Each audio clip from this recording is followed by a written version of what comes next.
маңызды дүниелер уақытылы қолда болу керек. Мысалы, ертең. Тез, бір күн ішінде жеткізіп беретін маркетплейс. Ертең көріскенше. Жатарда ойлайм, тұрғанда ойлайм, орныма қоймайды, обал ойлар ай, орындамай қоймайм, орындамай қоймайм, жатарда ойлайм, тұрғанда ойлайм, орныма қоймайды, обал ойлар ай, орындамай қоймайм, орындамай қоймайм, Сахнаға Досаев шықты деп ойлап қалмаңдар. Мен есім Темірлан Шангереев, жақында 40-қа толдым. Жастар маған скуф дей береді. О, скуф келе жатыр. Скуф братан дейді. Мен кәдімгідей қуанып, кроссовка сатып алдым, бейсбол, скуф доги-дог деп. Рэпер деп ойлағам ғой. 40-қа толдым, сразу маған бір фразаны айта береді бәрі. Темірлан, уайымдама. 40 жаста өмір енді басталады. Сонда мен 39-ға дейін сүмелек болып жүрдім ба. Семья, бала шағам бар, машинам бар, шүкір. Мен ол фразаны әр тойда естимін. Әр тойда оны айтады. Қанат, 50 жаста өмір енді басталады. Талғат, 60 жас не ол, жас па? Енді басталады. Валентин Сергеевич, 70 лет это разве жизнь? Жизнь только начинается, дейді. Сосын ол қайтыс болады. Жизнь на этом не заканчивается, дейді. Я 40-қа келдім, көтіме қарамай, бір апта бұрын түнгі клубқа бардым. Түнгі клубты жек көрем мен негізі. Бірақ әр адамда мынандай бір дос бар деп ойлаймын да. Обязательно алматинский.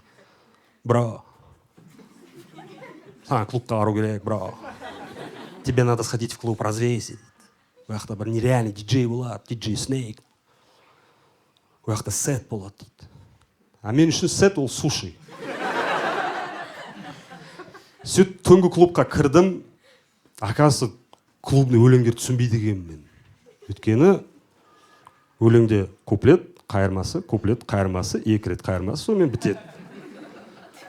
Ана жаққа кірдім, түсінбедім. Адамдарың билеп атыр. Ум-пум-пум. Ум-пум-пум. Ум-пум-пум. Ум-пум-пум. Мен тұғым бүйтіп аяқпен дірілеп. Не отыр мына жақта? Сөйтіп 5 минут өтті. Ум-пум-пум. Ум-пум-пум. Уже бургер әкеп берді, бургер жеп қойған соң 10 минут. Ум-пум-пум. Анау диджей бірдеген басып қойады, айналдырып, наушник шешеді, бүйтіп лақтырады, киеді. Дым өзгеріс жоқ. Сол дос балам келеді, чо, бро, как? Тратар, ум-пум-пум. Сөйтіп 15 минут тұрмыз, дым өзгеріс жоқ, ум-пум-пум. И 16 минутта ум-пум-пум-пум-пум-пум-пум. Мен опа деп тұрладым, қуанып кәдімгі. Аналарым өліп жатыр, ум-пум-пум-пум-пум. Түтін. Уа деп ум-пум-пум-пум-пум-пум. This is DJ Snake.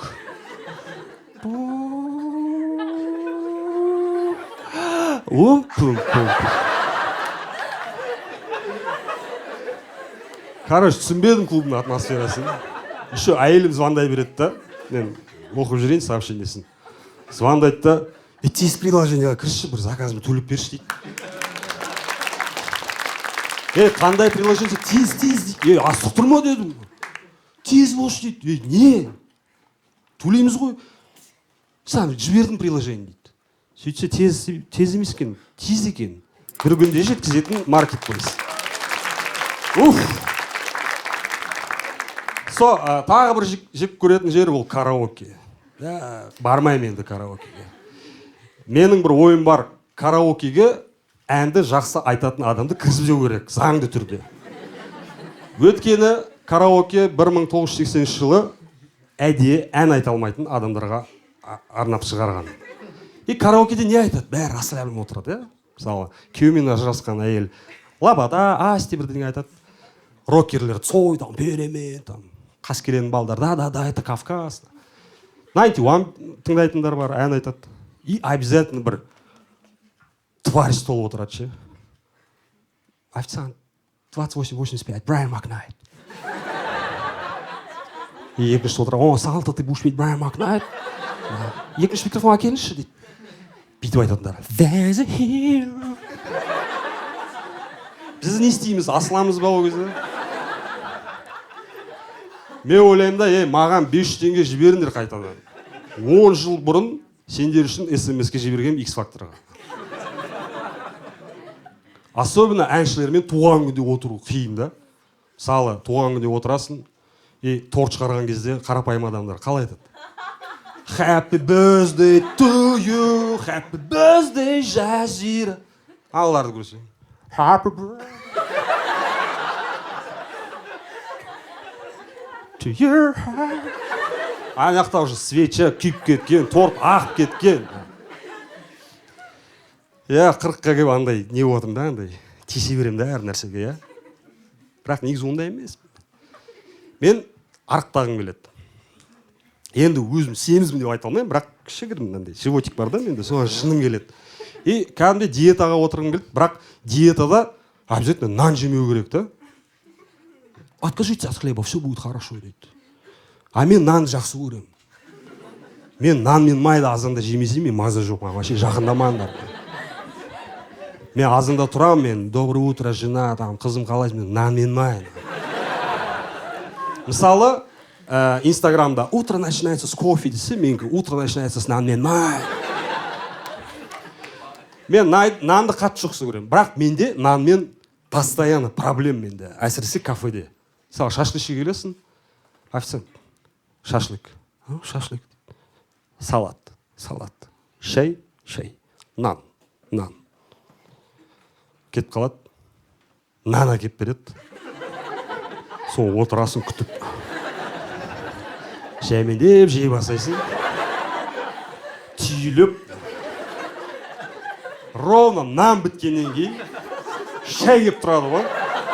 Анау как будто анаяқта официант тұр. Нандар бітті. Сол шай ішесің, шашлык жоқ. Шай бітеді, салат келеді.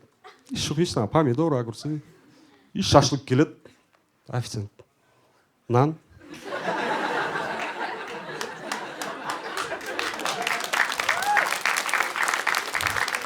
И басқа нәрсе бар да, наоборот, андай алматинский модный кафелер бар ғой. Сорпаға заказ бердім, әкеп берді. Нан қайда деймін ғой. Брат, қазір авторский хлеб бізде, сондықтан кішкене ұзақ дайындалады дейді да. Мен авторский хлеб деген естігенде сразу андай ойда, как будто Франциядан пальто киіп алған, қызыл берет киіп алған, мына жақта трубка, автор келатыр бізге. Мен айтамын, что там авторларың қайда десем, сейчас, брат, подождите, еще 15 минут. Қайдағы 15 минут, жарты сағат болды ғой. Сөйтіп әкеледі, кәдімгі нан семішке сепкен. Мен айтамын, мен ақсайынан әкеп берші. Деп қарады. Деп қорқытып қуып жібереді деп. Сервиске сұрақтар көп. Особенно заправкаде, жақында заправкаға кірдім. Түнде ешкім жоқ. Кірдім, 3 колонка 95 полный бак. Хорошо, төледім, тұрмын. Заправщик жоқ. Заправщик қайда деймін ғой. Талғатаға 3 колонка 95 полный бак. Жарайды. 5 минут тұрмын жоқ. Что там деймін ғой. Талғатаға заебал, 3 колонка 95. Сөйтіп 15 минуттан кейін шығам, анау Талғатаға келетір, беляшып. Сен бай 3 колонка 95. Что терпила, өзің құя алмадың ба не дейді. Мысалы, ойлаңдар, больницада ондай болса, сен наживомен келдің.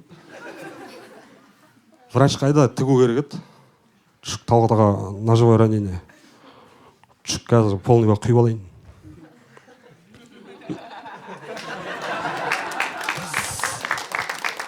Бірақ ең жыным келетін ана ТРЦ-да модный бутиктің сатушылары бар ғой. Бір рет кірдім. Костюм қаншадан? Дорого.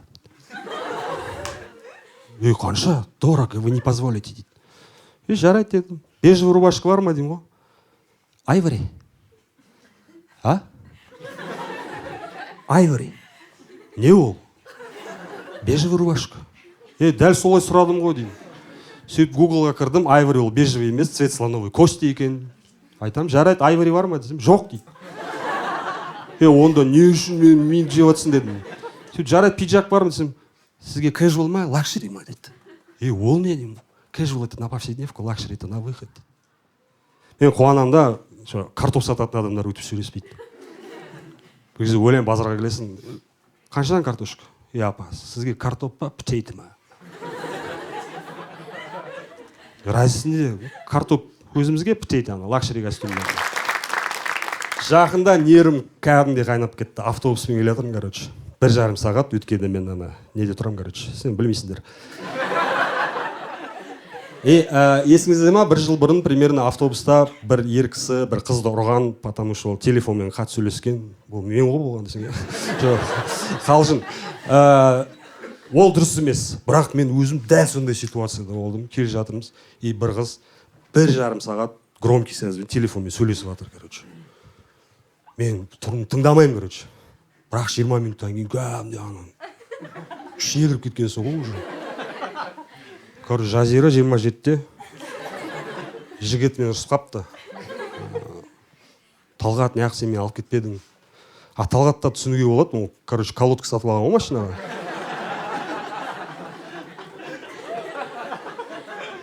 Сөйтіп ол колодка кимей қалған. Ол базарға барады, короче, 2-ші этаж, 6-шы контейнер. Ауыстырайын десе жабылып қапты. Анау Жазира айтады, 2 балам бар ғой, Дәурен 7 жас, Ильяс 6 жас. Сабағын істеу керек, газға оплата жасау керек. Мен кәдімгі кіріп кеттім, тыңдап отырмын. Сөйтіп әйелім звондайды, қаяқтасың дейді. Сол Жазирамен деген соң. Жоқ, ондай болған жоқ, бірақ кәдімгідей уже шаршап кеттім да, водительге айтамын. Бір адам бір музыканы қосшы деймін ғой.